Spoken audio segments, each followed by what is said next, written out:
Yes. Again, as I said, as you might have seen by the notifications, going live notification and the title, the Rolling Stones released the 50 greatest video games of all time. So I thought it'd be fun to give it a read and see what takes they had. Because usually these are written by sort of the casual gamer, not the ones that spend, all day, every day playing video games. So it'll be interesting to see what takes they have in there. The 50 greatest video games of all time. From Super Mario to Grand Theft Auto, these are the titles that have defined culture. There was a time when great video games just needed to be fun. In the days before 4K screens and season passes, it was all that mattered. It didn't matter if the design was janky, if you could finish the whole thing in one sitting, and frankly, if it was way too hard. But things evolved. Over time, games became more layered. They could tell a story, the length of a novel, or with the strength of a film.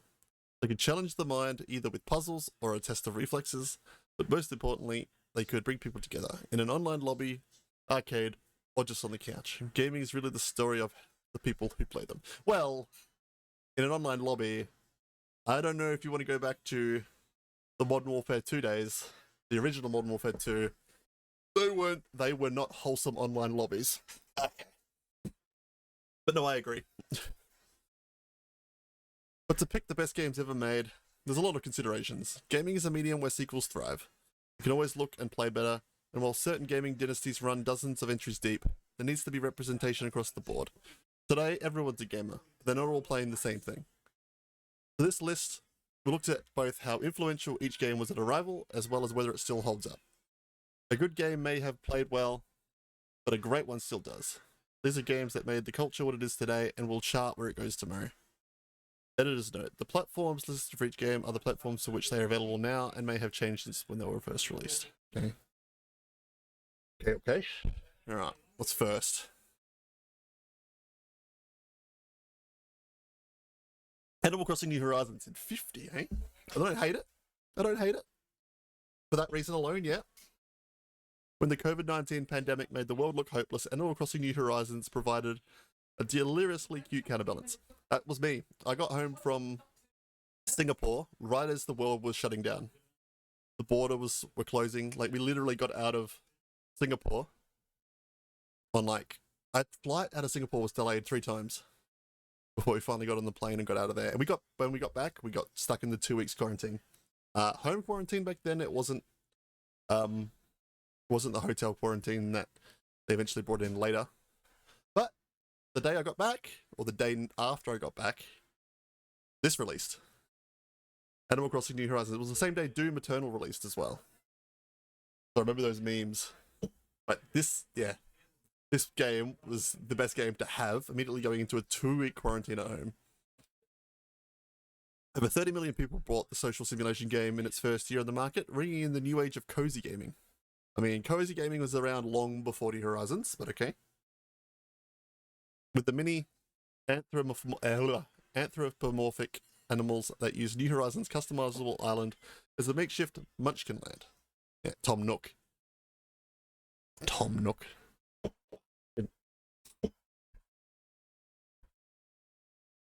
Animal Crossing games have always allowed players to build out cutesy townships with a slew of options in New Horizons, from harvesting fruit through complex cycles and the ability to pop over into friend space to do pop into friend space to do real life bartering made the game a global hit by connecting people, figuratively and literally. Even if you weren't flying to others' islands in a puddle jumper or using the virtual house to host live streamed interviews, New Horizons arrived at a time when everyone was looking for the kinds of positive interactions and delivered. Whether it's talking to a lovable raccoon, or telling your friends about him. Tom Nook. Ladies and gentlemen. I still owe money to Tom Nook. Raise your hand if you still owe money to Tom Nook. I love Tom Nook. I love him. Okay? Don't hurt me. Please, Tom. Hades! Yeah, only 49. I mean, I'm happy it made the top 50, but it could have been higher. Could have been much higher. Live, die, repeat. Video games often boil down to this simple premise, and no genre better exemplifies that loop than roguelikes, which typically ask players to beat all levels in one go or be kicked back at the start. But what if there was more to the struggle than just the satisfaction of winning? What if the Sisyphean task had a deeper meaning? That's the promise of Hades. Hades was sick. When Hades came out, I got it on the Switch. And then, because it was on PC originally, but I didn't have a PC then. It released on the Switch first, and then it came back on console. So I remember buying it twice for that reason. Putting players in the role of Zagreus, the moody son of the king of the underworld, rebelling against his dad, the game forces you to attempt a nightly escape from hell, guided by an extended family of Greek gods and mythic figures. Although every death forces a full campaign restart, there's an ongoing sense of progression, not just in strengthening Zag's abilities for the next attempt, but deepening his newfound relationships with his kin. I love that part of the game. The fact that even if your run wasn't successful, you might have done something or unlocked something that you could then interact with back in Hades. Back in the underworld. Hades uses the familiar framework of gaming to deliver a deeply emotional sucker punch of a story that unfurls over dozens of hours, perfectly marrying storytelling to the moment-to-moment verbs of control.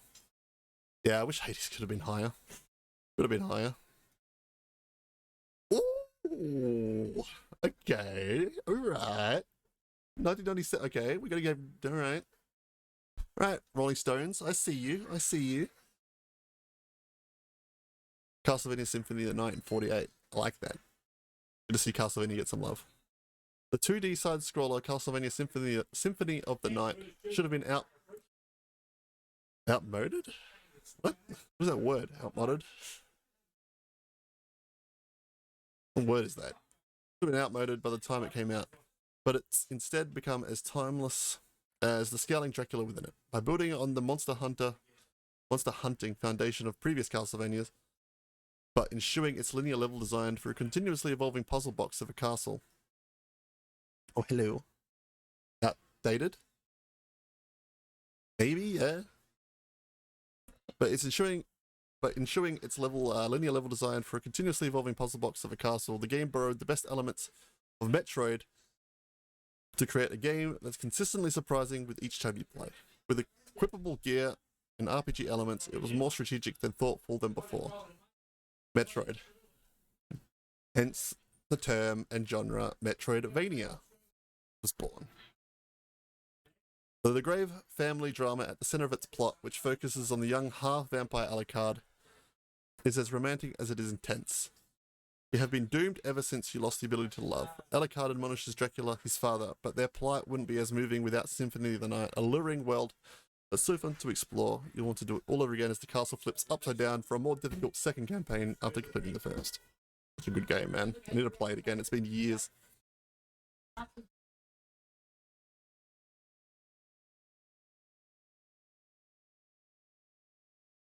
the top here, what did they say?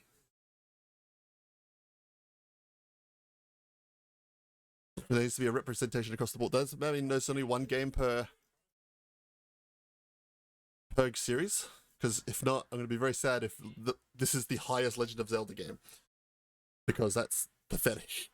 The Legend of Zelda: A Link to the Past, 47. I don't know about that. I don't know about that, Rolling Stone. On a dark and stormy night, a voice cries out in the darkness. A hero answers the call. It's here that the Legend of Zelda truly begins. Although it's the third entry in the franchise, A Link to the Past is the game where Nintendo's adventure series found its footing, cementing the dungeon-crawling, item-grabbing formula that is associated with the franchise. Sure, it's what, kicked off that whole gameplay loop and mechanic of finding the items in dungeons and such. But this is the highest Zelda. I'm going to be mad. Predicated on exploration that always feels driven by clever self-discovery, A Link to the Past asks players to solve an endless stream of riddles about its overworld, where to go and what to do. It's just obtuse enough to be satisfying without requiring a game guide. While later entries would be celebrated for breaking away from tradition, this game is the last one that said it, both for its own series and hundreds of imitators. Sure, but 47 is pathetic.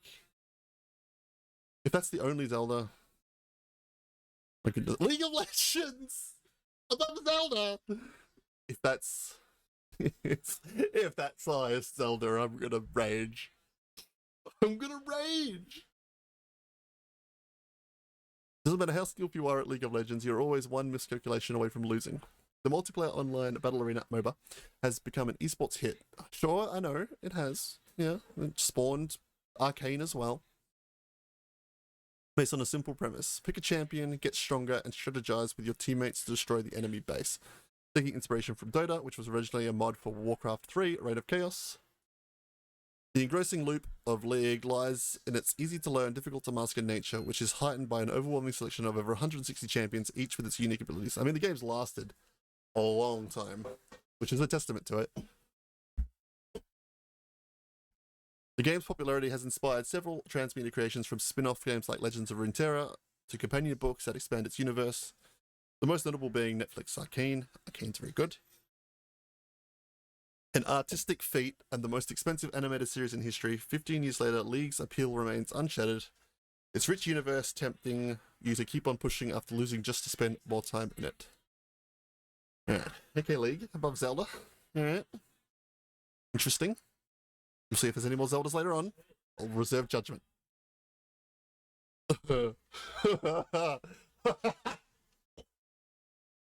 Okay, alright. Alright, I'll look at it at a... Yeah, okay. I mean, it has a legacy. You can't deny Fortnite does not have a legacy.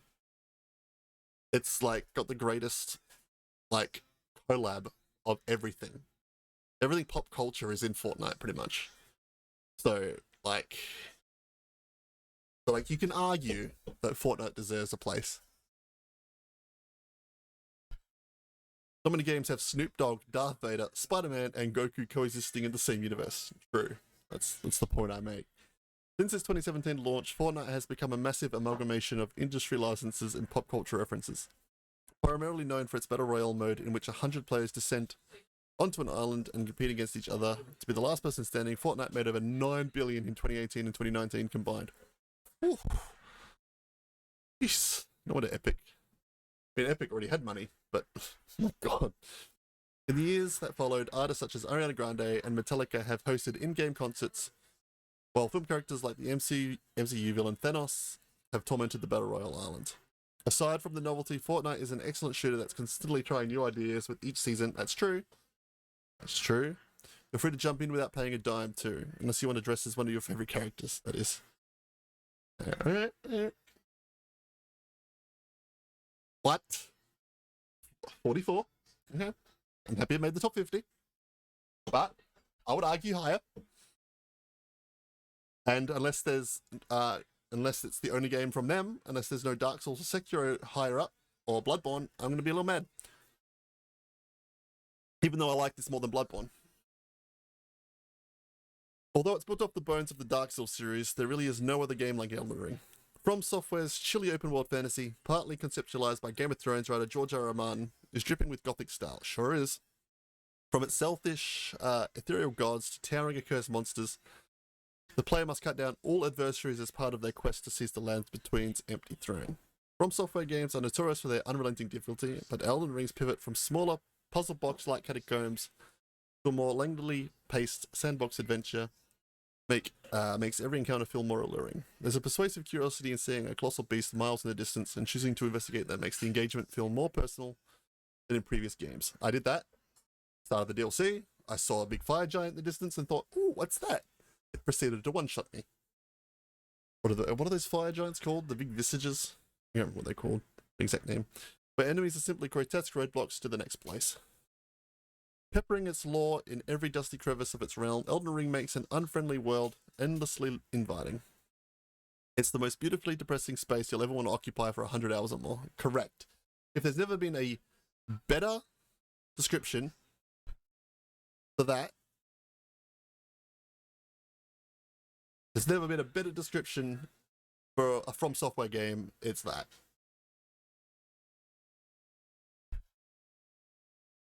You've got Iron Mountain was involved. Celeste. Alright. Don't hate it. Don't hate it. Personally, I wouldn't have it above games like that. Don't hate it. There are a few experiences more pleasing than succeeding at a level in Celeste. Structured around a literal and metaphorical mountain to climb, indie developer Matty Thorson's opus asks players to never give up, no matter how impossible the task ahead may seem. A pixelated 2D platformer, Celeste has a simple premise, chained together insane combinations of parkour like leaps, wall jumps, and dashes to make it a little bit further, inching room by room to victory. With an ever-present synth score, the music in Celeste is sick.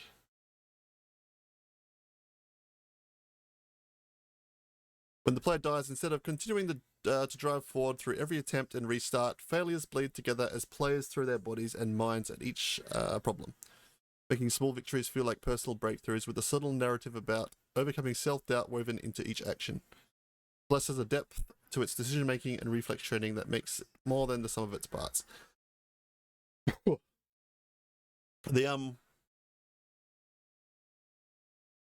Celeste was sick.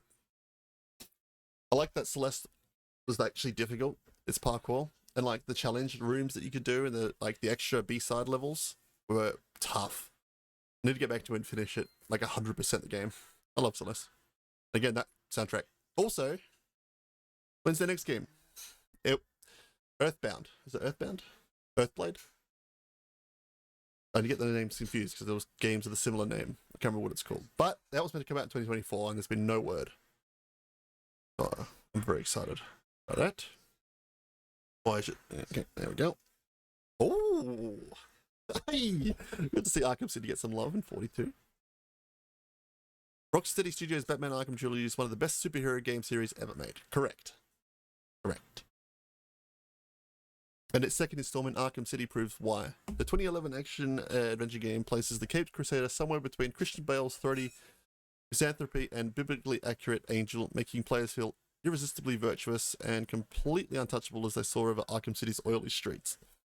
The game's open world continues to be a revelation for superhero games, offering dark possibilities in its perpetual midnight. Let the Joker die, let all evil die, and save Batman's life. Arkham City, sorry, not Arkham Knight. Arkham City is awesome. It's the best in the trilogy. We're a long way. Metroid Prime. Don't hate it. Again, I wouldn't have it as high as some of the other games on the list so far, but I don't hate it. I'm curious. Some of the games they've had already, I'm very curious what ranks higher. Don't know yet. In 1994, Super Metroid helped coin what's become known as Metroidvania. Yeah, we had Castlevania earlier. Games where you unlock abilities that let you progress further into in the world. These design ideas have seeped into countless other games, from Dark Souls to Zelda.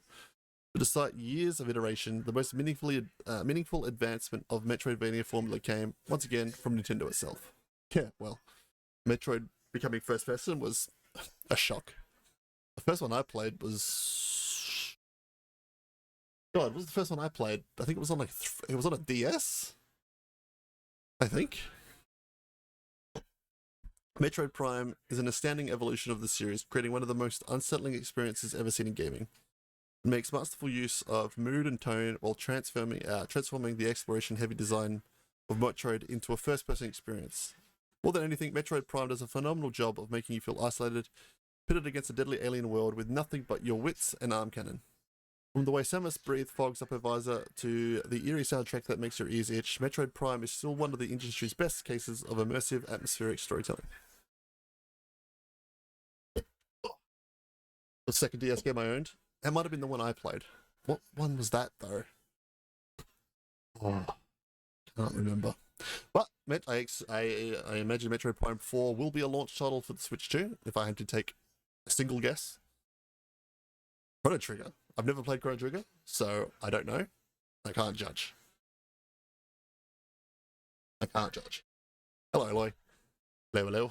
We're reacting to the top 50 games of all time according to Rolling Stone. So, Chrono Trigger arrived at the end of the 16-bit era, just when it felt like RPGs had reached their maximum potential, to deliver a spellbinding time travel story that capped off an entire generation of gaming. Blending the mature storytelling of Final Fantasy with the memorable character designs and aesthetics of Dragon Ball creator Akira Toriyama's illustrations, rest in peace, Chrono Trigger carved a unique space in the industry that hasn't fully been replicated until the nostalgia-driven boom of recent years. Yeah, Kira Toriyama did it. Yeah.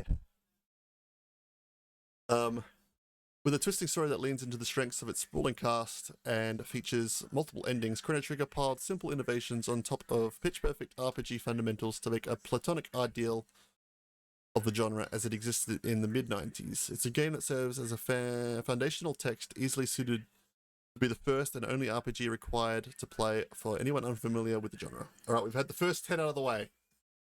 The recap. Animal Crossing started. Hades. Castlevania Symphony of the Night. Legend of Zelda: A Link to the Past in 47. League of Legends in 46. Fortnite in 45. Elden Ring 44. Celeste 43. Batman Arkham City 42. Metroid Prime 41. Chrono Trigger 40. Oh, bam, bam, bam.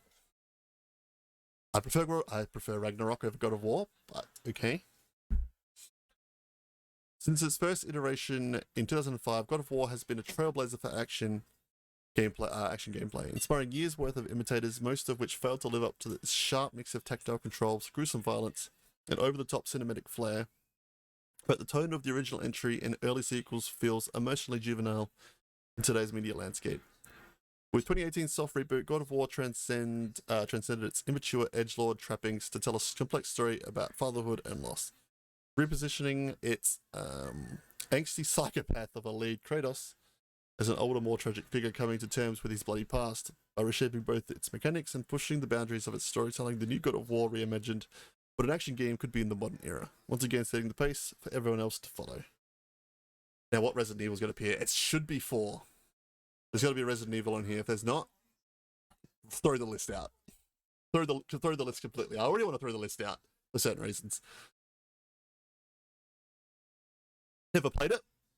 Played The Last Guardian, but never have played Shadow of the Colossus. But I am told of how good it is. If there's one word to describe Shadow of the Colossus, it's visionary. A profound exploration of solitude and loneliness, the game casts you as a young boy named Wanda, whose only task is to hunt down and kill hulking creatures called Colossi. Yeah. Whatever that new game that the creator's working on. 2032, Sassy. That's hilarious. Probably. That's probably accurate.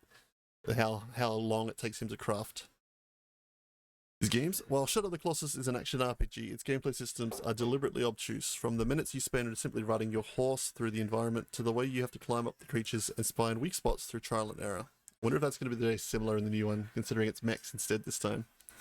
But the way the game makes you reflect on your actions, how you're mercilessly hunting down these otherwise peaceful creatures, is something truly profound. Shadow of the Colossus is a prime example of video games as an art form, how gameplay and story can come together to impart a message. Gold and silver is the ones they picked. Oh. At least they mentioned red and blue here. Red and blue would be the ones I picked. If you're going to pick any, you pick the first ones. Personally. While players who were in middle school when the first generation of Pokemon landed in the mid-90s are likely keen on red and blue, yeah, red and blue is the ones I would always go with. It's weird that they picked Gold and Silver. Nothing against it. It was the direct sequel to Pokemon Gold and Silver that sharpened the game's premise into enthralling pocket-sized RPG fans still love today. Adding 100 new catchable monsters on top of the original's 151, and doubling the size of the in-game world, the second gen delivered everything the initial games did with greater depth and strategy. With imaginative new character designs like the Living Tree Pseudo-Widow. I love Pseudo-Widow. Hello, Zoe! Or the adorably ugly canine Stubbull. The more Pokemon types extending beyond the basics like water, grass, and fire. Gold and Silver were entries made to play for those who had already mastered the first wave, as well as audiences just starting out. The new region of Johto sets the stage for a more bizarre and whimsical adventure than Red and Blue's. From Team Rocket harvesting Slowpoke tails on the black market to the way your rival literally commits crimes to come out on top. It's true. Lol, 5 inches, Zoe. Just short of me, 18. Just short. Gold and Silver's world building is utterly engrossing, even if you're playing on a Game Boy. They're the gold standard for creating for creature collecting. We can capture and make a team of your favorite little weirdos. Favorite little weirdos. All right. Oh, they picked Ultimate. I mean, Ultimate is the best Smash game. Let's be real. Let's be real. Some people will disagree. But Ultimate deserves to be the one that's here. I mean, everyone's in it. Literally everyone.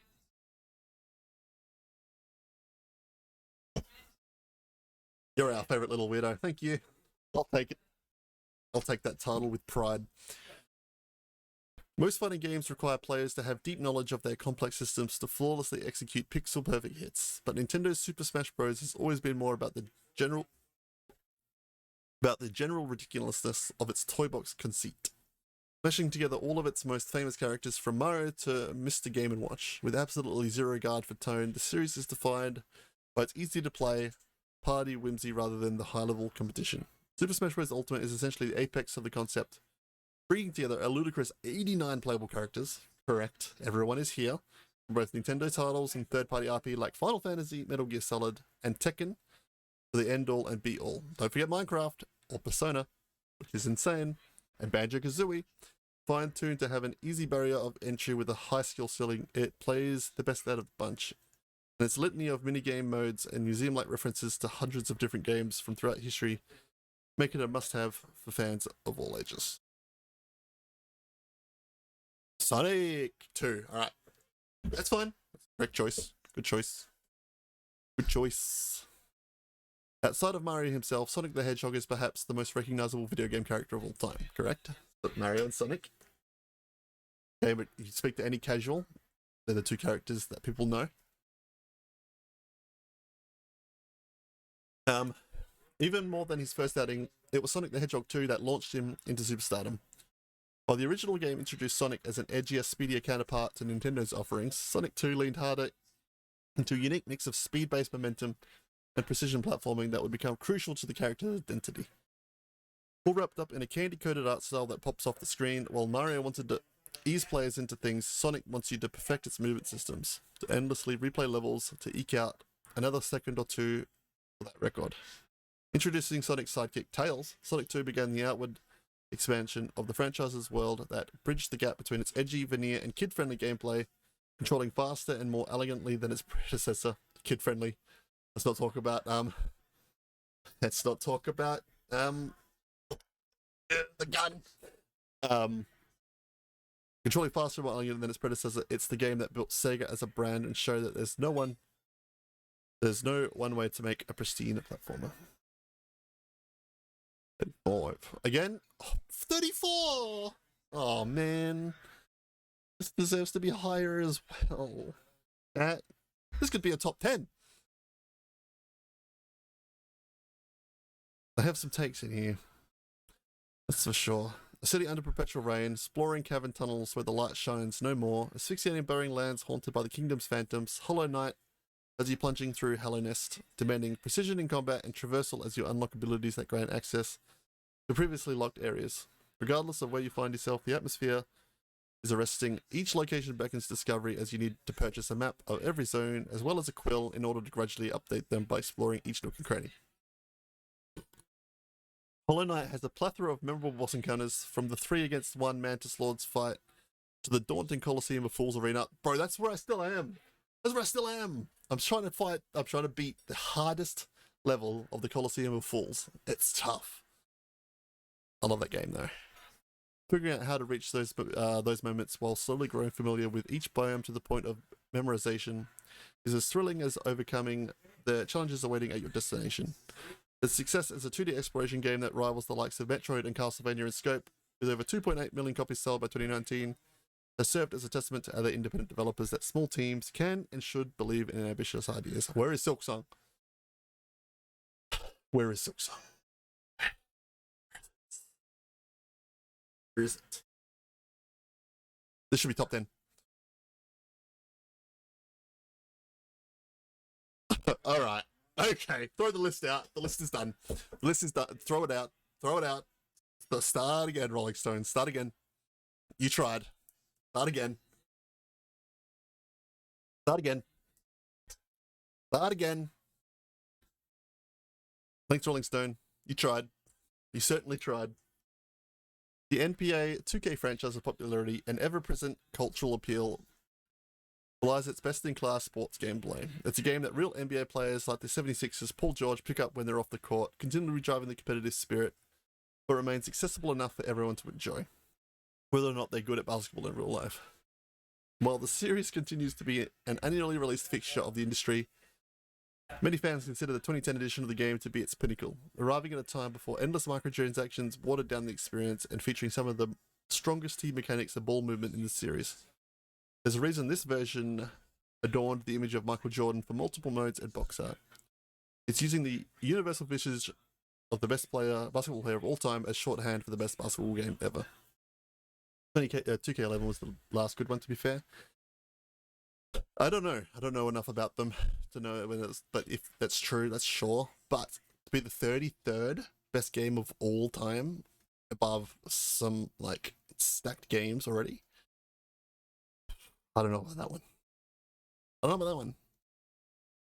Man, I miss Pac-Man.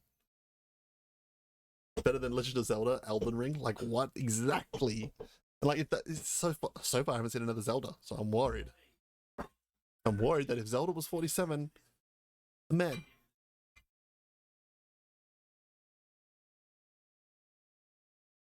At a glance, Miss Pac-Man could be seen as an undervalued arcade game compared to its playable character's more famous husband, Pac-Man. The 1982 sequel surpasses the original Maze game in terms of exhilarating design. The players must guide fashionable Miss Pac-Man through the series. Recognizable black mazes through the hard candy ghosts that haunt them are more predictable than they are in Pac-Man, but Miss Pac-Man's mazes are also outfitted with multiple sets of disorientating warp tunnels instead of only one, and power-ups are elusive instead of stagnant, making for a more challenging and consistently surprising puzzler overall. Developed to appeal to female gamers, a huge demographic that contributed to the frenzied success of the original game, Miss Pac-Man isn't just one of the first women to lead an arcade hit. It is widely appreciated as superior to her puck-shaped male counterpart. Sick. I do like Pac-Man. I'm happy Pac-Man's on the list because Pac-Man deserves to be on the list. Counter-Strike? Yeah. Alright. Don't hate it. Don't hate it. I don't know why you've picked Counter-Strike. I mean, I guess that can, I guess you could argue that all of Counter-Strike falls under that. But they've picked specifically Counter-Strike 1999 here. I don't know that one. Better versions of the game, arriving in 1999 as a more grounded mod of Valve's Half-Life Deathmatch, Counter-Strike connect players to compete online or via LAN in ways no game at the time had ever done. While many first-person shooters can be visually busy, Counter-Strike is unparalleled in its readability. Each team of 5 has its own task: plant the bomb or disarm it, rescue the hostages or prevent it. Every player's death is permanent for the round, making the ticking clock increasingly stressful as teammates are picked off one by one. Today, Counter-Strike has seen a few facelifts, but its core gameplay, down to the maps and weapons, has remained constant over the 25 years. One of the games that created the global esports scene, it still draws competitors and viewers alike. Digital tournaments, sold-out stadiums, even as newer, more complex games have come along.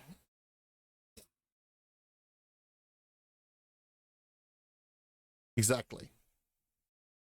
Like what Wavy said. Counter-Strike? You're picking the first Counter-Strike to have here? Like, where is Go? Surely you pick CSGO ahead of this. Weird choice. What the fuck? I mean, okay, alright. Alright. Gotta remember that it was a box in, or what's the word? It came with the box for the Wii. There was a lot of fun in there, sure. I don't know about the 30th best game of all time. Sure. It was great. I don't know about the 30th. Again. It's the thing with this. Is you're claiming it's the 30th best game of all time. And not subjective. It's fine. As a backing title for Nintendo's Wii, no game better illustrates the mainstream appeal of gaming as Wii Sports. In 2006, it introduced the world The easy-to-use, gesture-based player design the console's innovative TV remote-like controller, colloquially dubbed the Wiimote. With its wonky yet undeniably fun takes on IRL games like tennis, bowling, and golf, Wii Sports taught players to interact with games more physically, but without exertion of the real thing. Remember when they tried golf on the Wii U? That was interesting. Gotta consider a cultural impact, not just fun. Yeah, that's true. Yeah. It is true. Arriving well before the proliferation of touchscreen gaming and virtual reality headsets for consumers, the departure from exclusively button-based inputs initially raised eyebrows, but its intuitive design and stripped-down aesthetics, Wii Sports helped sell audiences of Nintendo's vision for the future of the industry. What's the article, fam? It's Rolling Stone, Alex Shock. It's Rolling Stone's 50 greatest games of all time list. We're going through it. We're at 30 at the moment. Nintendo has all, wait, where were we? Players of all ages, from kids and parents in the living room to packs of college students in dorms, spent their weekends howling at the screen at full attention, mastering the intricacies of the perfect wrist flick to win. Nintendo has always understood the art of simplicity that makes their games readily playable. A few games speak to people of all generations and skill levels as artfully as Wii Sports.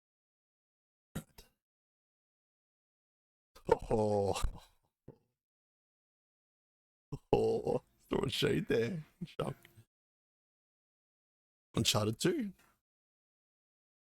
It's the right game. If you're going to pick a game out of Uncharted, 2 is the one you pick. Well before The Last of Us tugged at people's heartstrings, developers Naughty Dog had begun to lay the groundwork for playable movies. With the Uncharted series following the globe-trotting adventures of Indiana Jones-like hero in the present day, the series stars professional thief with a heart of gold, Nathan Drake, as he plunders underground tombs for ancient relics that would be worth a fortune if they weren't a threat to humanity. A third-person shooter that's heavy on running and climbing, Uncharted is more about its intricately scripted set pieces than it is about player choice. But like Indy's adventures, there's an adrenaline-fueled glee to seeing Nate improvise his way through increasingly ludicrous situations and helping him come out unscathed with the player's guiding hand. Uncharted 2 represents a high point for action gaming, where its motion-captured characters and humorous dialogue perfectly gel with over-the-top sequences in ways that most Hollywood blockbusters could only dream of. Ooh, I was wondering it was going to be on the list. I knew it was going to be here. This could be top 10 as well. I mean, realistically, for the impact as well. This could have been top 10. I don't know why it's 28. But okay. When it first arrived in its unfinished open beta form in 2009, there hadn't been anything like Minecraft in gaming before.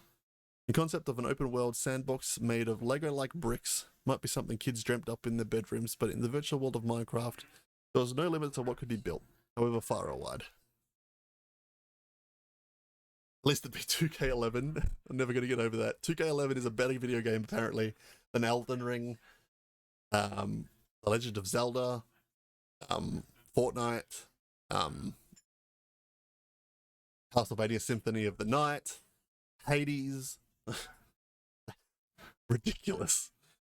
Although it's been updated many times since launch, Minecraft is ostensibly a survival crafting game, tasking players to learn how its low-poly world ticks through experimentation. What minerals can be gathered, and what can they be turned into? How can you use your surroundings to survive at nightfall when the undead ghouls come out to play? How can you build something so gargantuan that it breaks the very reality of the game itself? Whose first time playing Minecraft? How many times have you, raise your hand if you've dug just a hole to survive the first night? I'm gathering resources, man. I'm not looking what time of day it is, and suddenly it's nighttime and I haven't built any shelter yet. So you dig down, you block yourself in.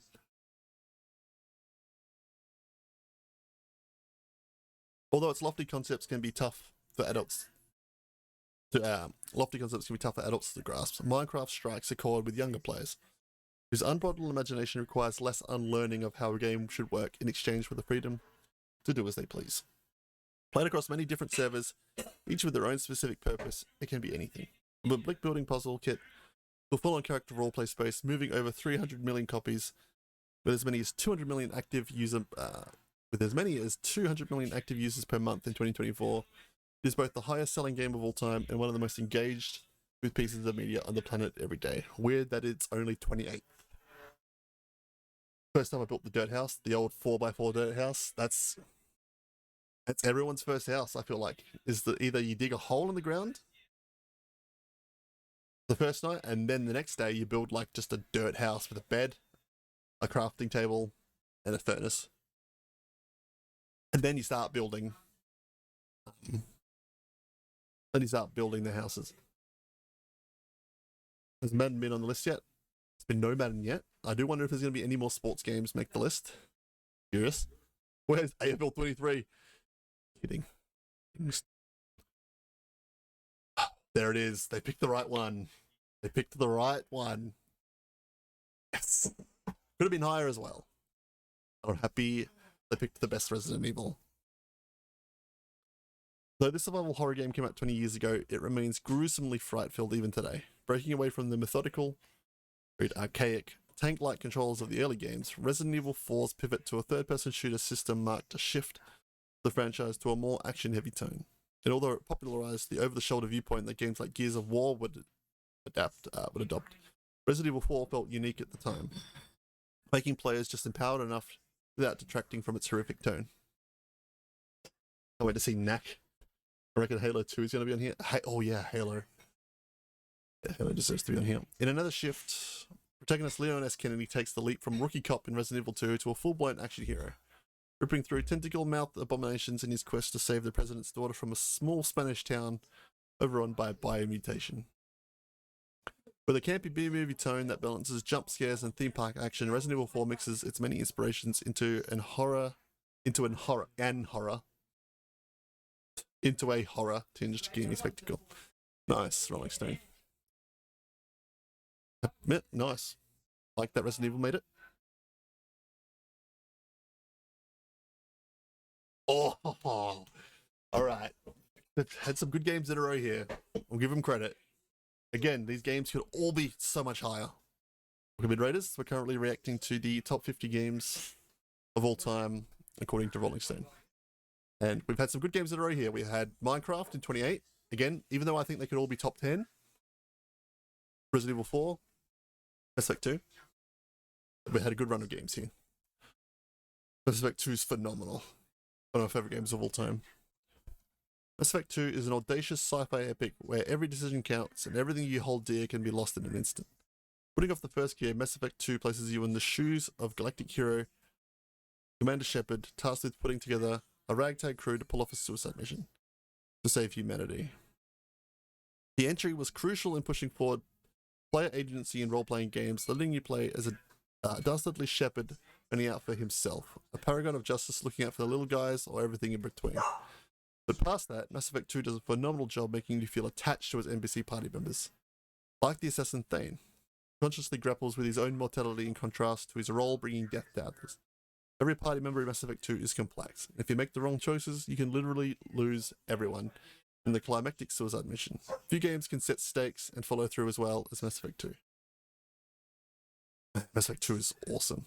What a game. Stardew. Jeez, they've had some good games in a row here. I wouldn't have Stardew above 2, Mass Effect 2, but I love Stardew as well, so... Stardew became synonymous with cozy gaming when solo developer Eric Concerned Ape Barone released it in 2016. And for good reason. Every part of the farming sim points to its status as one of the most successful indie games ever. It's filled with satisfying chores, catch a fish, fry an egg, marry a neighbor, and it is set in a bright 16-bit world with a fantastic soundtrack. As warping as a campfire, its comforting quest lines imbue players with a lovely, never-ending sense of purpose. While many games are distinctly goal-orientated, Stardew Valley's combination of relaxing vibes and low-urgency tasks managed to turn the labour of farm work into something more therapeutic. It's a game of true escapism, making every urbanite's fantasy of going off the grid into an achievable reprieve. I love Stardew. Wouldn't have it as high as some of the others, but I love Stardew. So, The Sims! The Sims! Again, okay, cultural impact, I guess. But above the games... I don't know about that, Chief. Of Mass Effect 2. I don't know about that one. Or Minecraft. The Sims is one of the original life simulation games, and the first to have spawned a messianic Messianic? I don't even. God, I'm getting worse. I'm being Sims 1. I mean, yeah, the impact of The Sims. Spawned a messianic following by bestowing players with a strange omnipotence. And while earlier games like SimCity let people play God on a large scale, The Sims makes it all more personal by allowing people to manipulate lives on a much more intimate level. It's a game defined by its quirks, eccentricities like the gibberish language Simlish, and a sexy Grim Reaper. That's true. The Grim Reaper gives it some points, to be fair. Let players indulge in the most wild power fantasies. They can control the most minuscule aspects of their custom characters' lives, like how often they pee, along with more macro issues, like if they'll get abducted by aliens.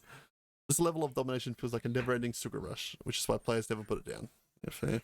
Sims. It's another case of CS vs CSGO. Sims 2 refined and defined. True. 22. Pro Skater? I guess it's the first one, right? It deserves a place in the top 50 for sure. Tony Hawk? I don't know if, I guess the first one did spawn the series, so you got to give it credit for that. I would have others above it.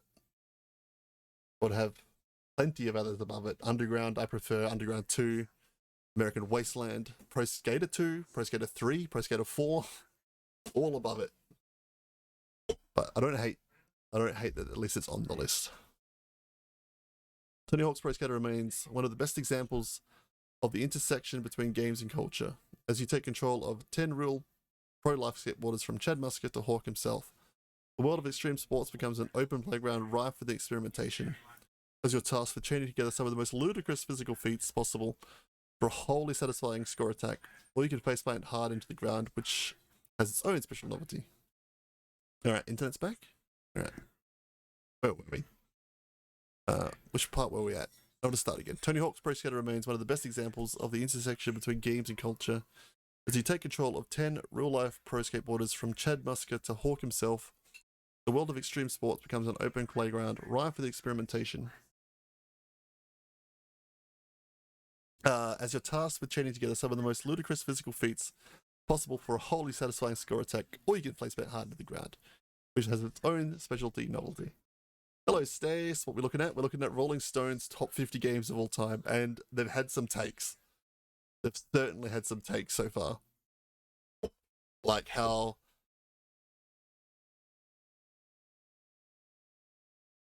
where is it?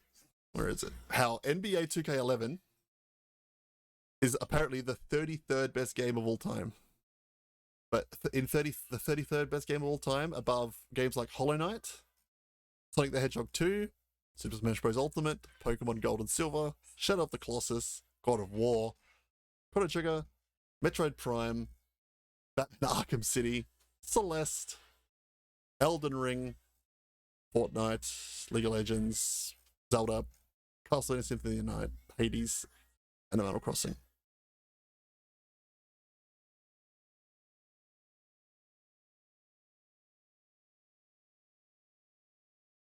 We're at Tony Hawk. And my internet's freaking out again. What is going on? All right, where were we? Top 20. Stace, you're nearly at the top 20. Again, Pro Skater 2, above some like insane games. Where were we? With its cheeky tone, ease of play, and an all-time great licensed soundtrack featuring songs from Dead Kennedys, Suicidal Tendencies, and Goldfinger, Pro Skater offers an arcade showcase of the freedom and countercultural nature of the sport. Tony Hawk's Pro Skater is a great way of experiencing thrills of skateboarding while also being able to grind your board on top of taxis in downtown Minneapolis and slide on escalators inside a New York City mall without getting arrested or shattering your femur. Was this Tony Hawk with the lit music? It was. I mean, there was a few of them with lit music, to be fair.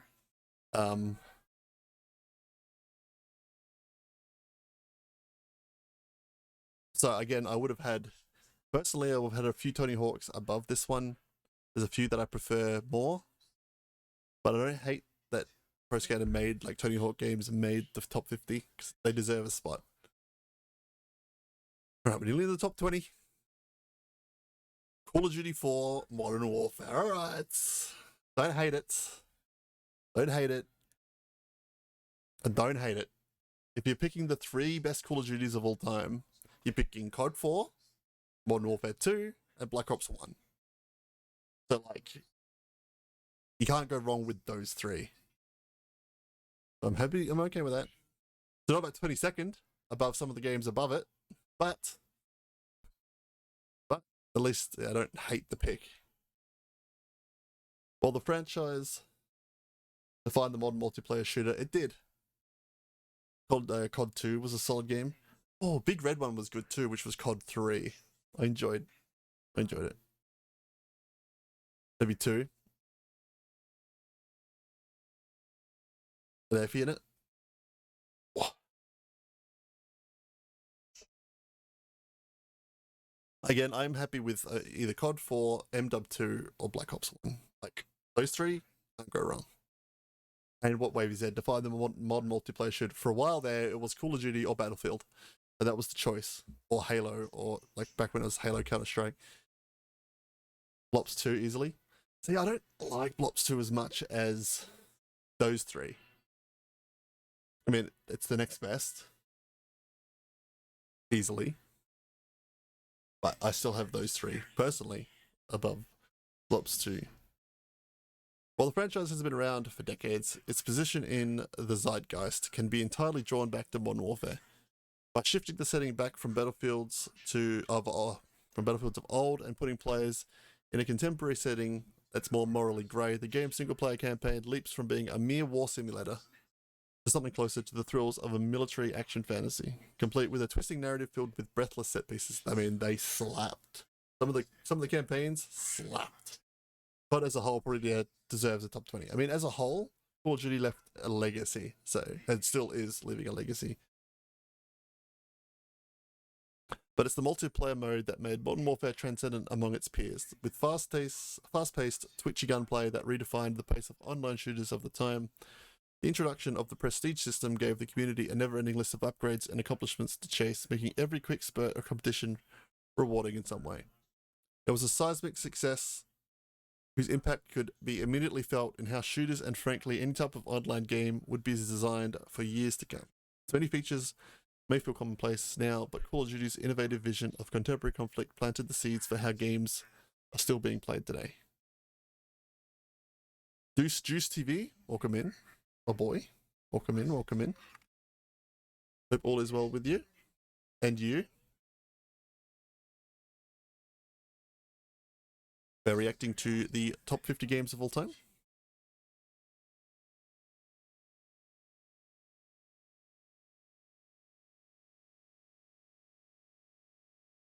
All right. All right, what's going to be 21? Yes, sir. Just Sean had to come pull up and support. Thank you, Deuce. Appreciate that. If OOT ain't top 10, all right. We've already had a Zelda game. And it seems they're only picking 1 game per franchise. Mercy. And Zelda, love it or hate it, was 47, apparently, which makes me angry. This is my first time reading it, so it's a completely new reaction going through it.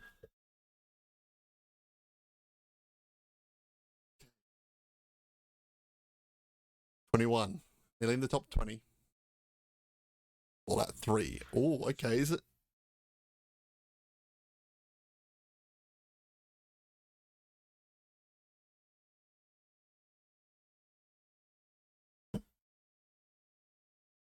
We catch. Okay, Fallout 3. Have we had Doom yet? No. No Doom yet. Fallout 3. Does that mean no Elder Scrolls? So if I take on... Okay, that means we're probably not going to get an Elder Scrolls either. Interesting. War. War never changes. In its opening scroll, Fallout 3 sets the tone for a bleak journey into the apocalypse. But the reality is much stranger. Bethesda Game Studios' revision of the cult RPG series could have been a simple sci-fi take on the Elder Scrolls, but instead introduced players to an immersive open world of nuclear-powered robots, cowboys, mutants, and ghouls in the ruin of the capital wasteland. So it's not too bad. They are a second or less each time. I'm enjoying this, my kind of content. I like research. Yeah, it's good. Good. I love lists like this, especially from like a casual like publisher like Rolling Stone. I guess, you know, it's fairly casual, Rolling Stone. RPGs had met first-person shooters before, but Fallout 3 brought unseen complexity and a high risk-reward factor to every decision.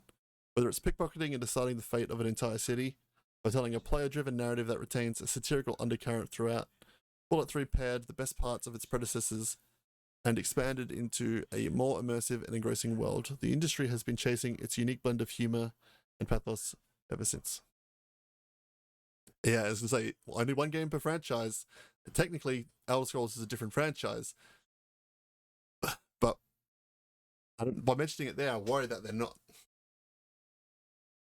Have you seen the rumors of the Oblivion remake? Place? Interesting. All right, top 20. Mario Kart 64. For nostalgia? Yeah, okay. I still think Mario Kart 8 is the best Mario Kart we've had, personally, but 64 started it all.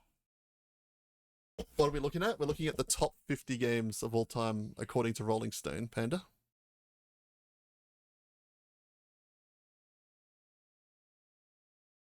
Well, 64 is the game that defined. Indeed, it's the game that started it all. I can understand it. How's it going, Dopitil? How you doing, big man? Ghosts, Witcher 3. Oh my god, what? No. Is this going to be true? Mario Kart 64 is the game that ends friendships when you hit a banana peel and see your cart spin out, only to be struck by a homing shell a second later. Yeah, no, nailed that. Perfect. Literally defined the term, started the term Mario Karted. Going around the final corner in the lead, boom, blue shell, red shell, everything in between.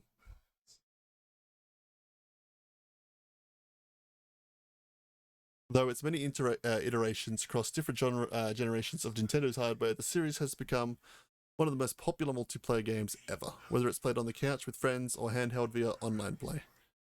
The second game in Nintendo's racing franchise introduced 4-player competitions and is one of the most infuriating party games in history. It set the standard for kart races and sprinkled in all of those essential ingredients that are now given. A vast array of colourful characters, dynamic tracks that feel unique, and that melancholic whiplash of going from first to fifth place in the blink of an eye. Yes. Good to hear, big man. Mario Kart 64 is just as easy to pick up as it is to rage quit, but its siren song always calls you back. There's no greater badge of honor for games of its ilk. Yeah, I love 64. I love it.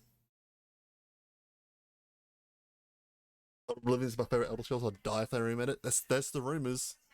People are saying that Virtuous is doing it, and Virtuous are the ones doing the Metal Gear Solid Delta remake. But that game should be, as they said, that game would be far along now, so they could have moved and switched to something else. I don't know. That's some of the rumors I've seen. All right, we're in the top 20 now. We'll see. Baldur's Gate 3. I love Baldur's Gate 3. I love Baldur's Gate. I've never finished it. Again, we were talking about that the other day. I've only played the chapter 2 or whatever. I hope this doesn't have major spoilers in here. Baldur's Gate 3 is easily the most intricate adaptation of a tabletop RPG in existence. Like a delectable naughty campaign of Dungeons & Dragons, 5th edition, on which the 2023 game is based. Baldur's Gate 3 is an intoxicating blend of conjuring and combat, best friends and backstabbers, and in a bold move for both Dungeons & Dragons and modern gaming, Baldur's Gate 3 includes love and sex across genders and species. We love that. Elf, drow, tiefling, etc.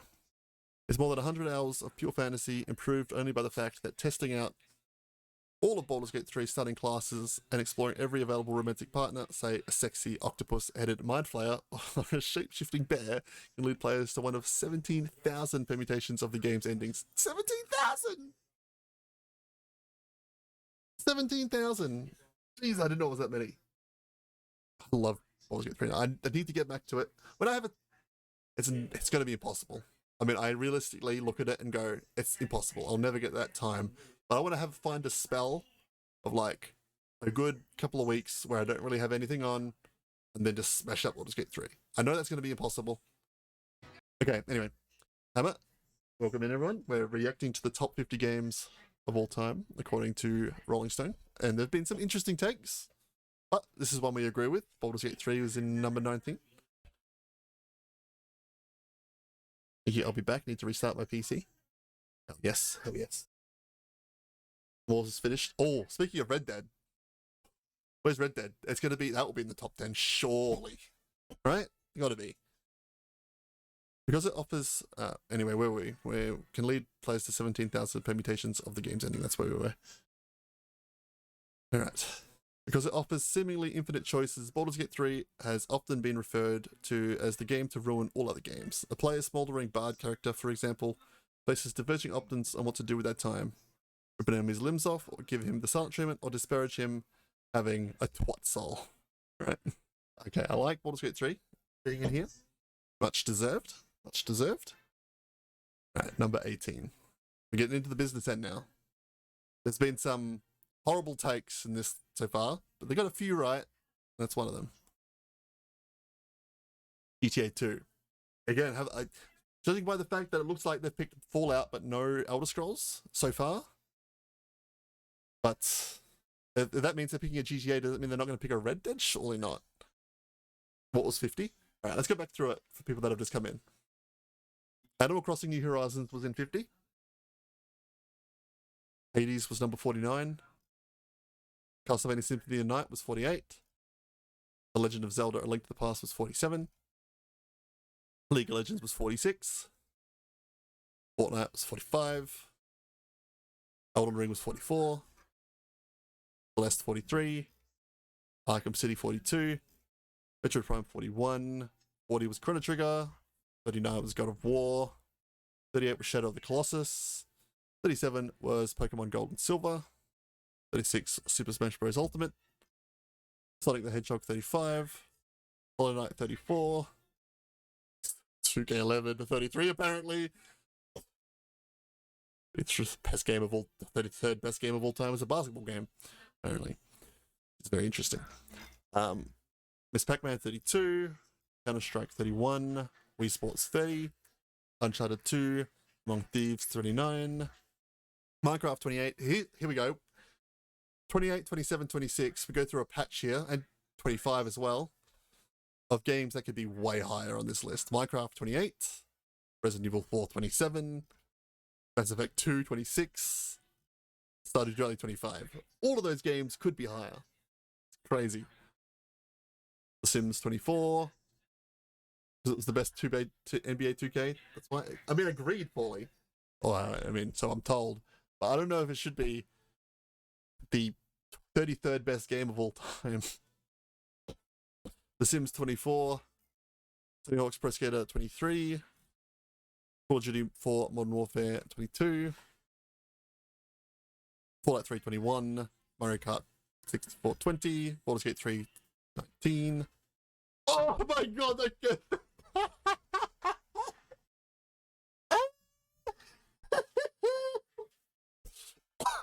I love Madden, man.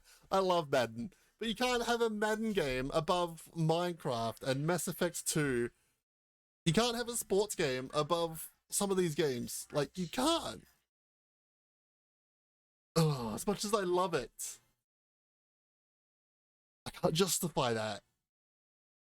Sports games are an essential part of pop culture, existing right at the nexus between mainstream. I mean, true. Like, everyone plays them. People that don't play games play them. Like, but still, existing right at the nexus between mainstream popularity and cult-like fandom. No series better embodies this ubiquity than Madden. Launching in 1988, the series has continued annually, perpetually evolving alongside the NFL itself. Over 17 million people watch football yearly. Everyone knows something about it, making Madden accessible to those who aren't devoted to every statistic, while also being deep enough to satisfy diehards. There are people who don't even own a game outside of Madden. That's what I'm saying. I guess that's what I'm saying. Like, people out there that play sports games, like, It's people that don't game at all, but will play sports games. It does have an impact. Yeah, but, oh yeah, I was gonna say, is there gonna be a FIFA here? Oh my god. Oh my god, there's a FIFA on here. We're getting close to the top 10 now. The 18th best game of all time is Madden NFL 2004. What an insane take. Okay. Since we've been watching football yearly, everyone knows something about making Madden accessible to those who aren't devoted to every statistic. I've read that while also being... there are people that don't own a game outside of Madden. It's a franchise that thrives in the grey space between different cultures that ties people together, whether they identify as gamers or not. But of all the installments, 2004 holds a special place for many as the one that introduced owner mode, taking the action beyond the field into controlling a franchise, right down to the hot dog sales. Oh.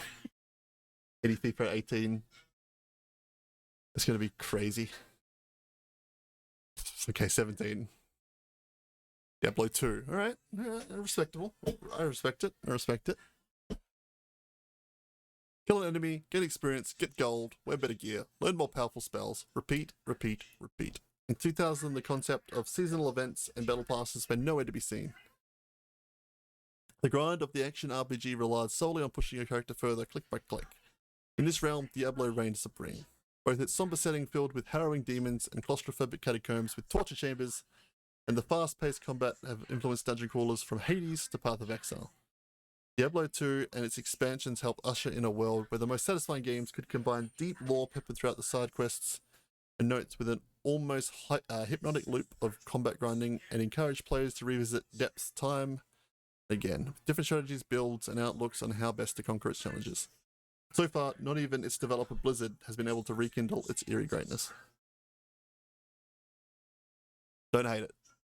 I like that choice. Right. 16. Just, it's hard to react to this list when there's some of the games that are in the places that they are. 16! 16! 16, chat! 16! You can't have this game in 16 unless you've got a GTA in like the top 5. Oh, that's insane. That's insane, chat. Most people will never fulfill their childhood dreams of being a cowboy, but Red Dead Redemption 2 invites them to try. In it, protagonist Arthur Morgan! Devastated. Red Dead 2 16, that's wild, right, Rebel? That's nuts. Arthur Morgan, though, what a life. Chews tobacco and fights for his life in an alternate version of 1899. Outlaws and disease threaten at every turn, but make no mistake, this isn't the Oregon Trail. It's more heartbreaking than the Oregon Trail. That's what it is. Taking all the lessons learned through the development of the Grand Theft Auto series, the creators at Rockstar imbue Red Dead with one of the most lavishly designed open worlds in existence.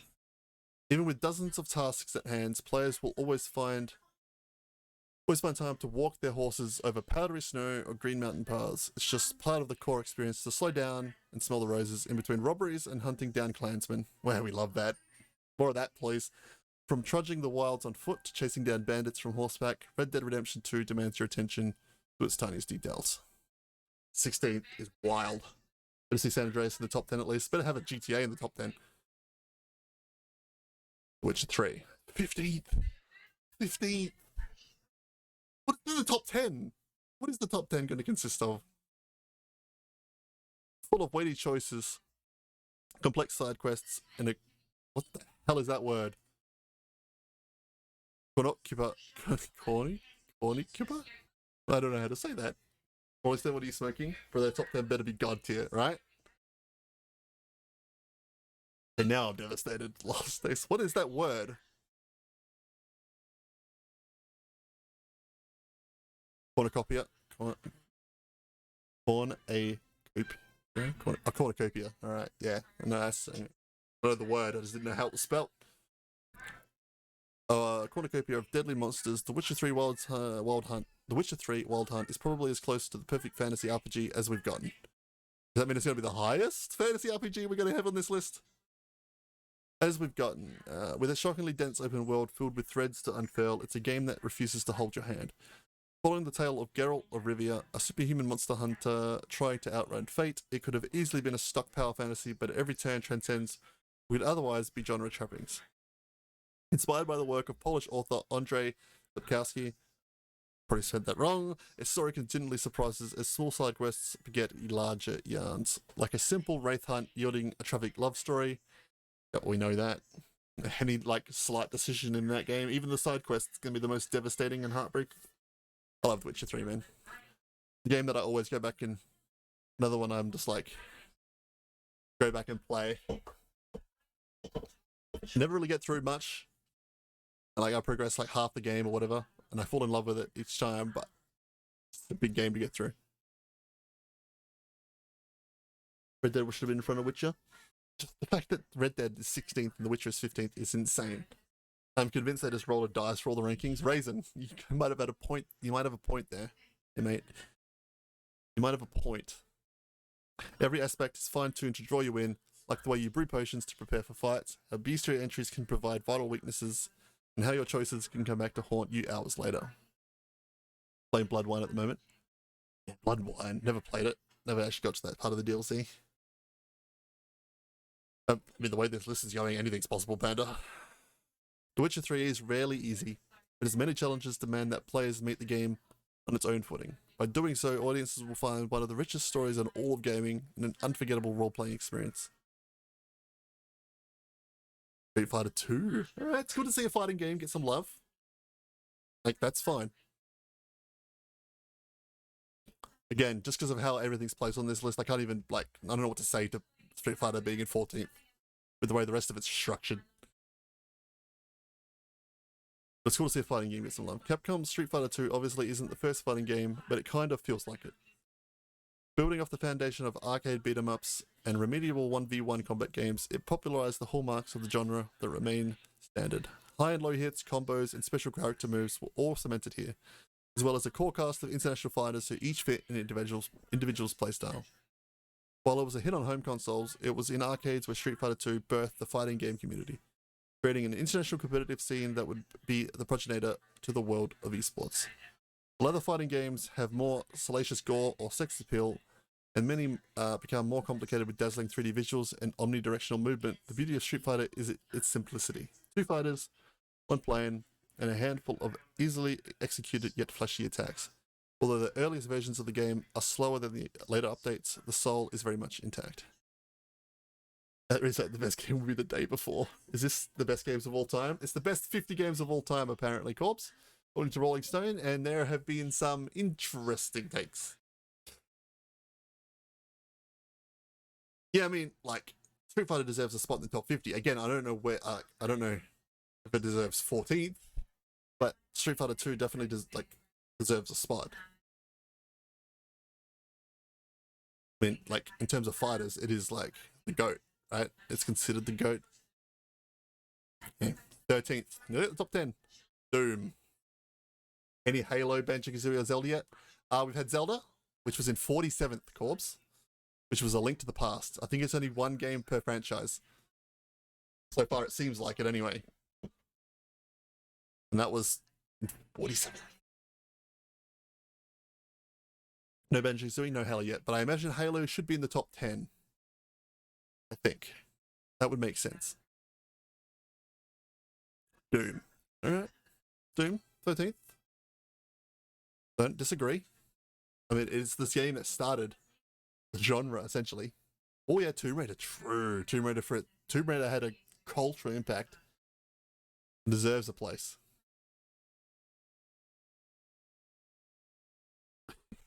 True, Sassy. Imagine GoldenEye hasn't come up either yet? Nope, not yet.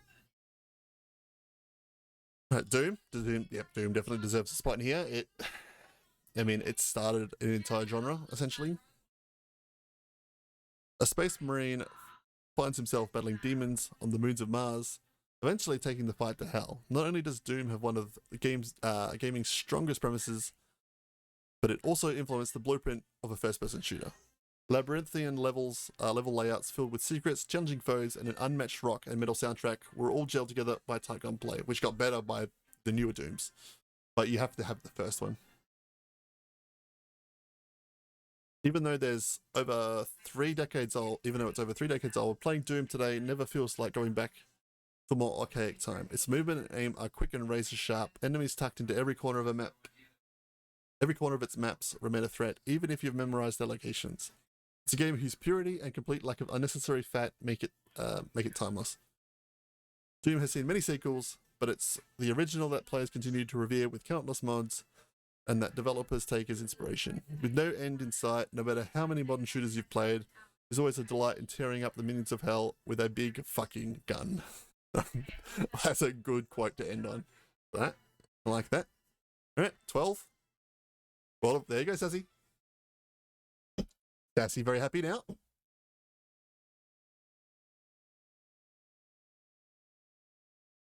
Deserves a place in the top 50 for sure.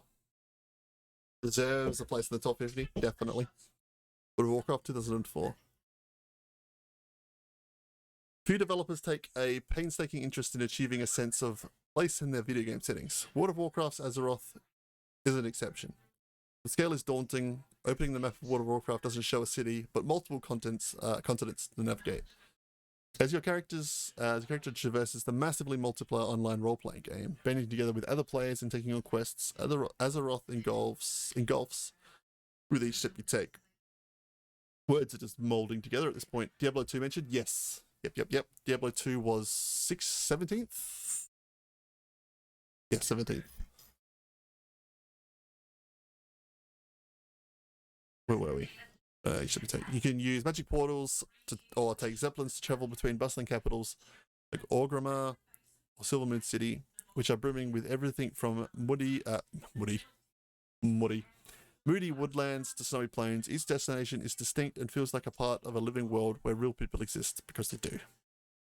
By joining guilds, players can become part of a community. Gaining levels and progressing your character is the main allure, but taking in the sights and becoming part of Azeroth is tantalizing, and the experience isn't much to this day. I mean, true.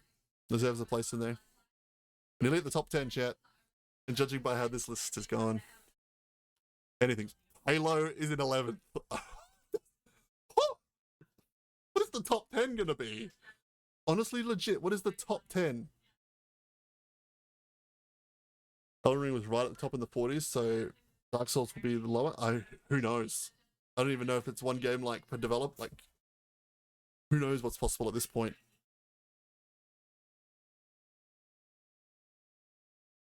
Catapulting Microsoft to smashing success in the world of video games, Halo Combat Evolved utterly raised the bar. Before its release, first-person shooters were largely played on PCs, but the incredible work of the developer at the studio Bungie was nothing short of a revelation. A stark look at the future games could have on consoles. The first Halo revolutionized the idea of playing shooters on controllers instead of a mouse and keyboard, particularly in how it used 2 controller sticks aiming. The scheme that Halo created has been carried over to countless other games. Halo was gripping from start to finish, like the nail-biting moments of fighting parasitic aliens or a breakneck escape out of an exploding ship.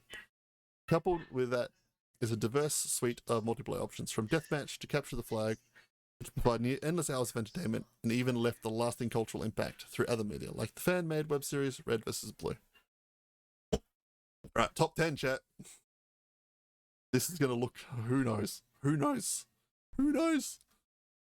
Super Metroid. Okay, alright, so it's possible to have more games from the same franchise. Okay, we got that out of the way, so who knows what's in here now.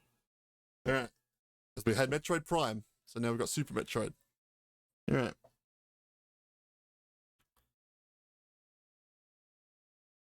Indeed, different game type, but there's 2 from the same franchise, so it's entirely possible. The original Metroid was Nintendo's riff on the movie Alien, but its sequel, Super Metroid, became a game so singular it would be riffed on for the next 30 years. The definitive 2D exploration game, Super Metroid, puts players in the role of intergalactic bounty hunter Samus Aran, who must trudge the dangerous depths of planet Zebes and stop a band of space pirates from unleashing a living bioweapon. Again, like I said, words are just jumbling now. Popularizing the formula of exploring one interconnected map, then backtracking with new toys to unlock new areas, the game became the blueprint for 2D blockbusters and indies alike. It was one of the earliest games to fully realize the concept of atmospheric dread, with its haunting synthetic soundtrack humming in and out, sometimes leaving players alone in silence, with only the pulsing of cooling engines and the bleeps of machinery to fill the void. Games of every genre owe a debt to the fundamentals of Super Metroid, debt to the fundamentals of Super Metroid build. And although many have followed in its footsteps, the template it's set remains perfect. I need to get back to play. You go back and play Metroid Prime. Not Metroid Prime. Metroid Dread. I love Dread. Same universal. Yeah, no, different genre, but same series. Part of the Metroid family. Alright, number 9. Alright. Alright. At least, okay, it deserves the top. I'm alright with that in the top 10. I'm okay with it. Although The Elder Scrolls has been a highlight of role-playing games for years, it wasn't until the 5th installment, Skyrim, that its deeply mechanical vision of first-person fantasy broke through into the mainstream. In 2011, it seems like Skyrim was everywhere. Its NPC dialogue inspired online memes, and its systems were being forced? What? And its systems were being folded to just about every game of the era. But none ever managed to reach the levels of complexity as the real deal. It was sold as a game where you could anyway?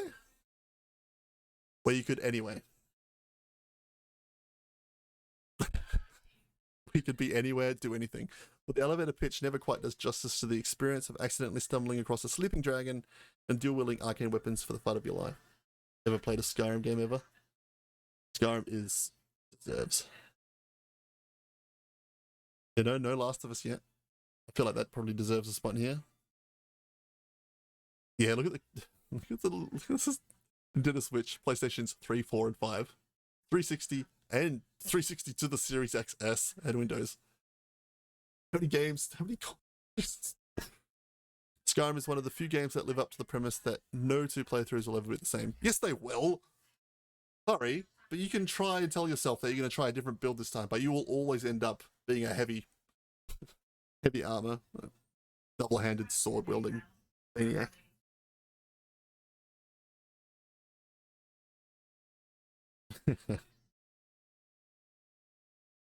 This thing elects a stealth archer or a stealth archer. The two choices I feel like everyone took. Stealth archer or big heavy man with Daedric armor. Twisting Alexa and Samsung fridge. Me bows all the way. I mean, it was, yeah, between the two. Where were we?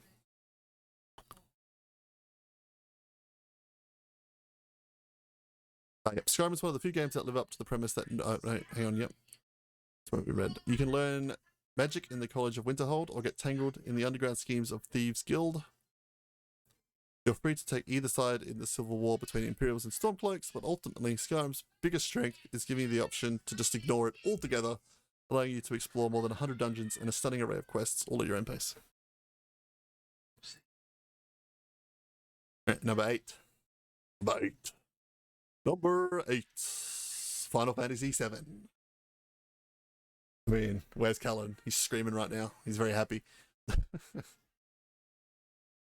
Final Fantasy VII might as well have been released in a piranha pit.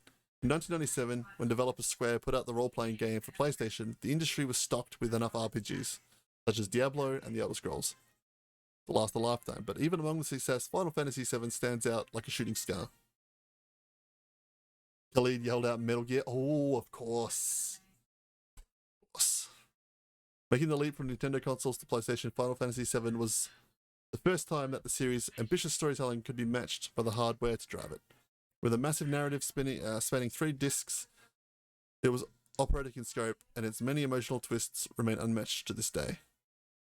By taking fantasy out of the cliche of a medieval setting into a more steampunk world filled with themes ripped from real life, ecological terrorism, corporate propaganda, mental health, and identity crisis, Final Fantasy VII matured the medium as a whole beyond its own series. Oh, Tetris as well. Good point, Sassy. I mean, I'm happy with that. So far, it's been a good top 10. To be totally fair. There you go. There you go.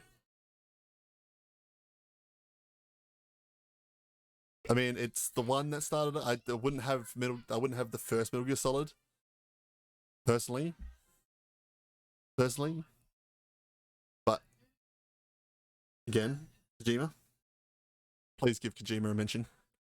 Everybody has a different favorite in the series, of course. Exactly. The words out of my mouth. But the 1998 release of Metal Gear Solid set the blueprint for what the franchise grew to become in later years. President Snake Eater all the way. Facts, Stace. The correct answer. Politically infused stories met with supernatural fourth wall breaking sequences. The stealth gameplay and clever enemy AI were impressive, pushing audiences to think on their toes to outwit potential threats. There's an unbridled thrill to living around a corner at a guard and knocking against the wall to get their attention. And even when everything goes awry, there's a cardboard box to hide under and another mind game to play. A bias but Phantom Pain. That's the only one I've played. Everyone knows the interactive movie Metal Gear Solid 4 is the best. The Heat of the Goat. Correct. But beyond the cat and mouse bits, there was a deeper soul to everything in the game. Its villains each have tragic backstories that change players' perception even after multiple near-death bouts. The game even breaks the fourth wall multiple times, like when they're forced to use a different controller port to prevent Psycho Mantis from using telekinetic powers. That's insane. Inventive moments like this become historic emblems that shape not just the series, but also the unique elements video games can offer as a medium. Kojima has always been pushing that, like, tech to, like, actually affect the player. Again, yeah, the controllers being weird during the Psycho Mantis fight. He wanted, like, he was going to do an interesting thing with Silent Hills about using, like, actual mobile, like, using your mobile phone. Yeah. Alright, number 6. Half-Life 2. It's got to be in here, right? It's got to be. So. With the first Half-Life, Portal 2 as well. Portal 2 is going to be, Portal 2 could definitely be top 5. With the first Half-Life, Valve brought fans of complex puzzles and high-octane shooters together with one stellar sci-fi. However, its sequel felt like a leap forward through multiple generations, in some ways literal. The game picks up 20 years after its predecessor and brings its mute protagonist, Dr. Gordon Freeman, into a world where humanity is enslaved by a trans-dimensional race. With cutting-edge tech behind it, Half-Life 2 made everything a weapon via its gravity gun. Why shoot bullets when you can blast buzzsaws snatched from a table? Despite the lofty competition of the era, Half-Life 2 became the benchmark for the first-person storytelling without the need of slowing down the game for long cutscenes. Never played the game, hasn't aged well compared to the others, let's be honest. I mean, Portal 2 definitely deserves the top 5. Khalid, hello. Super Mario World? Super Mario World. Good shout. Its POV is intimate, and its lovable characters shine amid the bleak world of alien fascism. Beyond that, its toolkit became an open source playground for users to create their own experiences, years ahead of anything like Minecraft or Roblox. I mean, true, Khaled. We haven't had a single Mario yet. We've had Mario. Well, actually, I take that back. We've had Mario Kart 64, but we haven't had a 3D or a 2D Mario yet.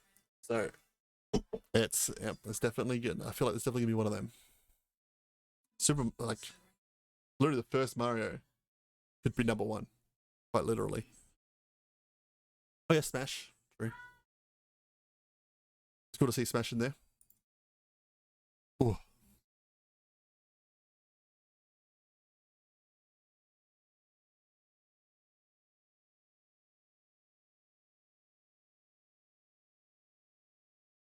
Number 5. The Last of Us. All right, yeah, it deserves a top 10. I wouldn't have a top. You can't have a top 50 without The Last of Us. Let's be realistic. I'd have chosen Brawl or Melee of Ultimate. I've got Ultimate personally. See, I was thinking that, but I feel like Ultimate deserves it just for the pure roster, right? Like everyone was there. The roster itself was the most insane roster we've had. Last of Us. It can be tough for games to be taken seriously as a narrative medium, but The Last of Us is a perfect example of how powerful it can be when it works. The follow-up to Naughty Dog's palpable action movie Uncharted, it generally matches Hollywood's storytelling potential at every turn. That's why it works as a TV show. The third third-person survival game stars Joel and Ellie forced together on an odyssey to find the cure for the zombie-like disease that ended the world. Jesus Christ! My volume is so loud. Turn that down.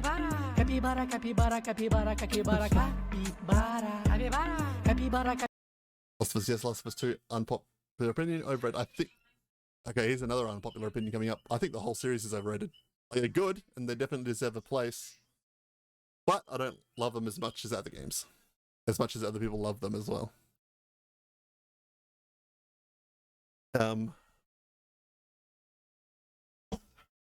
Skillfully emulating directors like Alfonso Cuarón, it offers a devastating tale with masterclass motion capture work. Violence has always been a critical part of gaming, but The Last of Us invites players to look beyond the actions of the character's intent. It can be easy to kill faceless goons, but when the enemies are seen as people too, there's a certain pang of guilt that most other games never instill.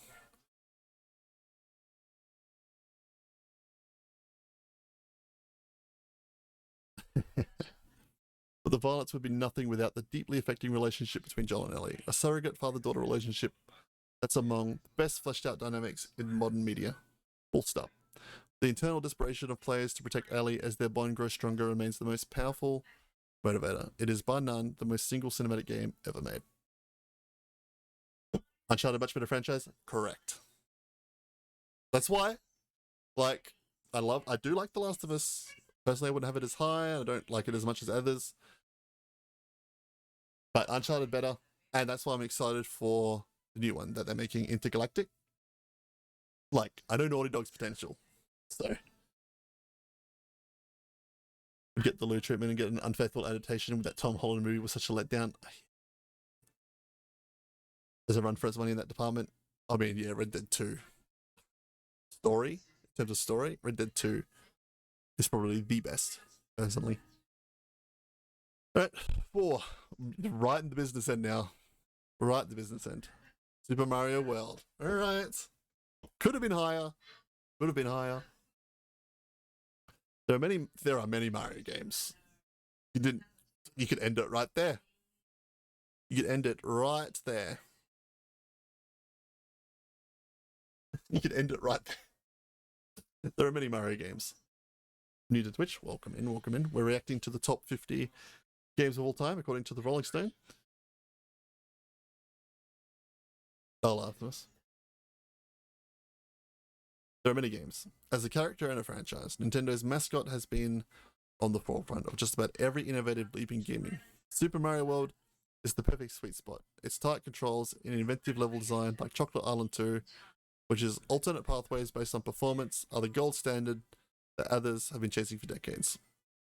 Super Mario World is a perfectly based game, constantly introducing experimental new challenges that build on the core mechanics, like how Yoshi can eat enemies and items to get a throwable egg, or give Mario an extra long jump. It teaches players its physical language, then invites them to best it over and over. Not just enough to clear the path forward, but in the hidden avenues that always lurk in plain sight.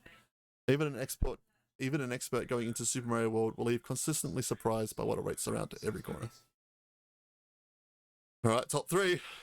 The podium. Bronze. Grand Theft Auto 5.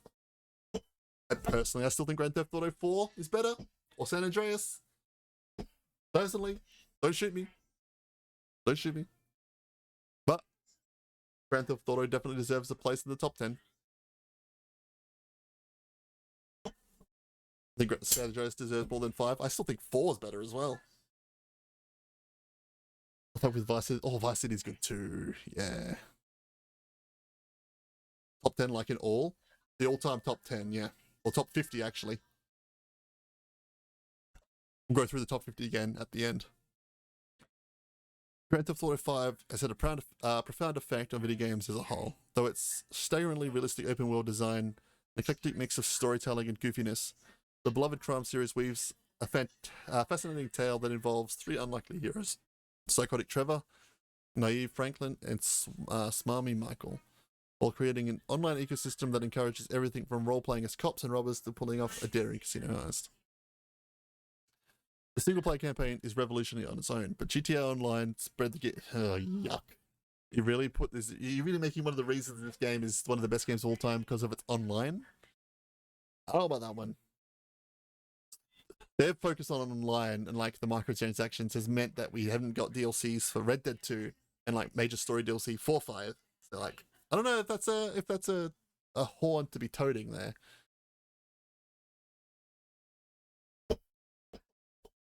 So many favorites that don't even make the list is heartbreaking, right? Can't really on its own, but GTA Online spread the game's influence further and helped define the idea of a live service multiplayer. Yeah, right, okay. GTA 5 is not just a masterful subversion of American society, but with its tackling of corrupt politicians, cocky influences, kids who won't leave home, and even extreme patriotism. What was on the nose in 2013 feels even more present by today's standards. Between that timely commentary and an unstoppable multiplayer machine, GTA 5 is easily secured a spot among the greats. That was bronze. We wouldn't have Sumo without GTA Online. Oh yeah, Vikings. True.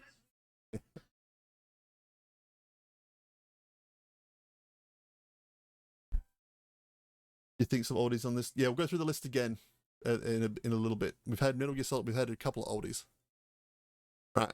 Number 2, Silver Medal. Yeah. Tetris. All right. Fair. I don't hate it. Hey, has anyone watched the movie? Anyone watched the most recent movie, Tetris?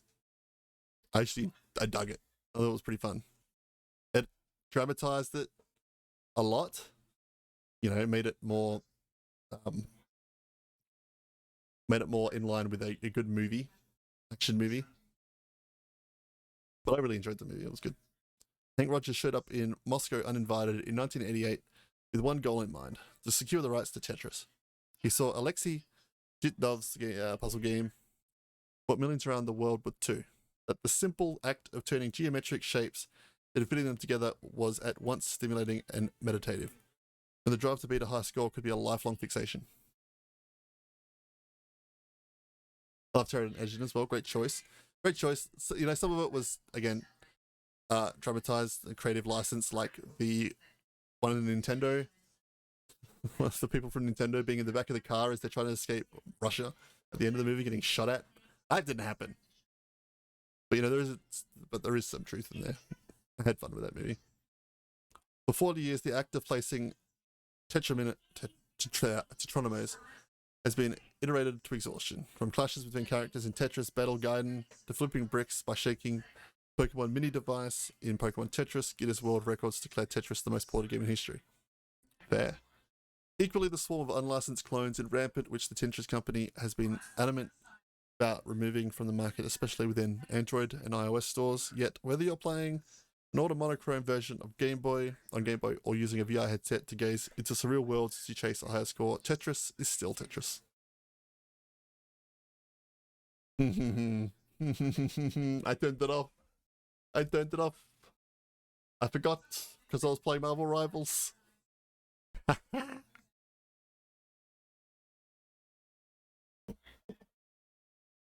Number 1.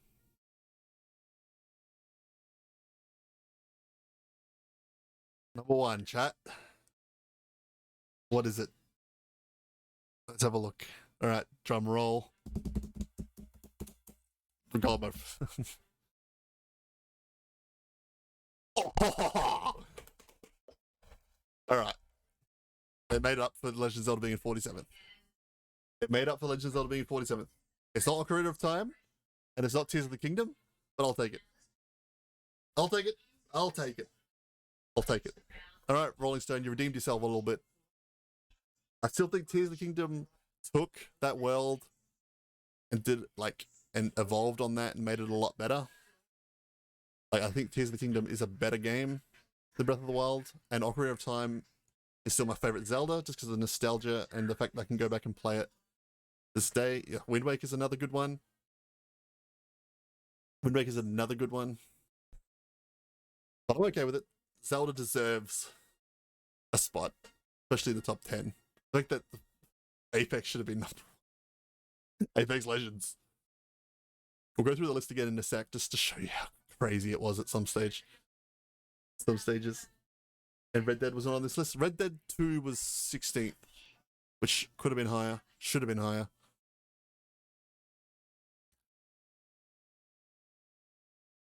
Get PUBG here. I mean, for starting the Battle Royale genre, pretty much, yeah.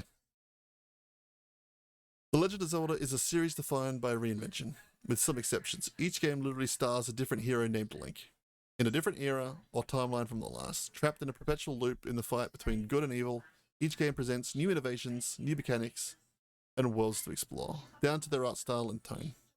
But Breath of the Wild was revolutionary. It took the very simple premise of the original, a hero dropped cold into an unfathomably huge world, and ran with it to the furthest extent.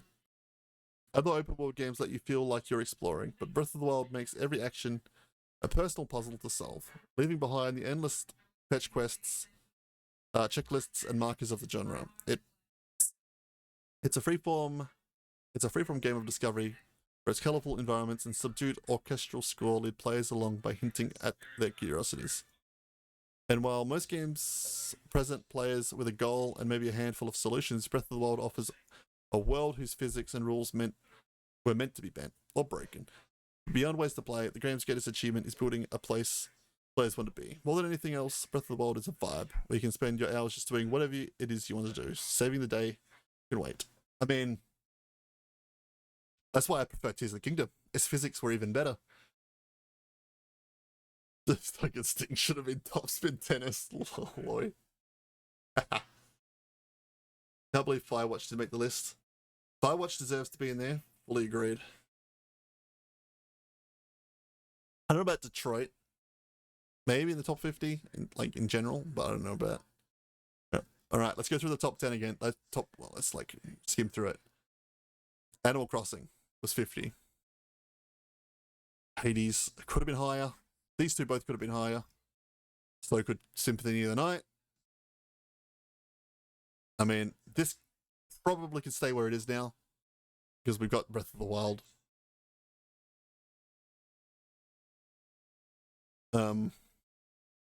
League of Legends, it's an interesting one there. Fortnite, also interesting one. Elden Ring, deserved to be higher. Way higher. Where's Bloodborne? Where's Dark Souls? Like, let's be real here. Rolling Stone. Celeste, I'm happy that made the top 50. Arkham City, I picked the right one of the three. Deserved to be in the 50. Metroid Prime 4. Chrono Trigger, God of War, deserved to be higher. Shadow of the Colossus, deserved to be in the 50. Pokemon Gold and Silver, could have been Red and Blue. Let's be real. Be real, chat.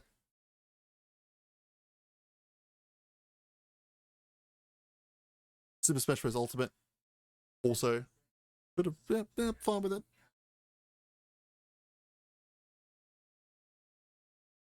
Sonic the Hedgehog 2. Again, I'm okay with it. Hollow Knight, deserved to be higher. Deserved to be way higher.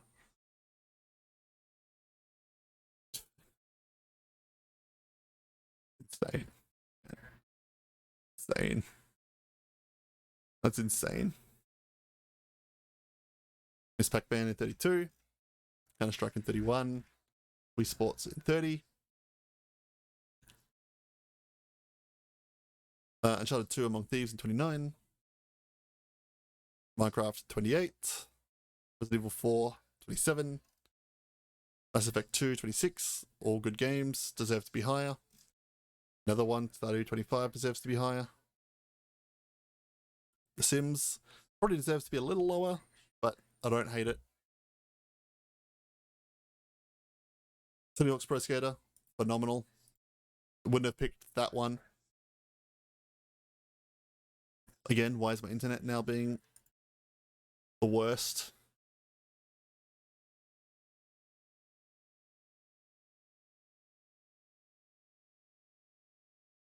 Let's get what's causing this, man. Just does it at random times.